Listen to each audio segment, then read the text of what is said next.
zviri kufaya. Ndiri kudya sadza rangu iri munya wakasara madeko. Ndadziisa munya muno mu-UK. Ndiri kudya sadza rangu kanyama kangu aka. Inyama yechibhoyi, huku yechibhoyi chaiyo yavanoti ma-off layers aya ndiyo yandiri kudya. Asi ndeyakasara madeko. Saka ndinorarama normal life iri kundaramiwa nevamwe kupi kumusha. Hakuna kuti zviri kufaya, hakuna kuti hazviri kufaya. This is normal.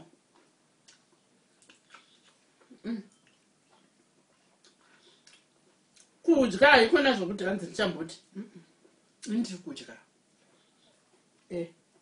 Normal life. Kana ndapedza ndoti ndipowo kadoro. Vamwe vanoti waini. Nyange handidi waini. Handidi. Waini nayo. Aiwa, dira mugirasi. Dira mugirasi. Ndiri kutodya munya sadza rakasara madeko. Dira mugirasi.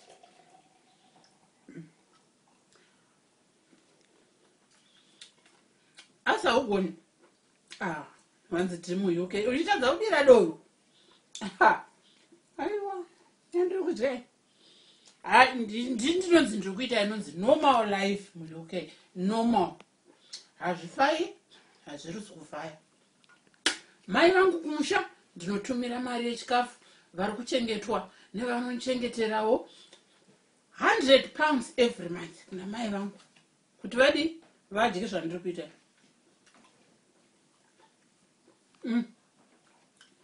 Hanguva ndiri kunyepa, hanguva ndiri kutoseka. Handiseki nokudya ini. Munya, not rice, not barbecue. Aiwa, handidya zvakadarikidza. Ndakwana.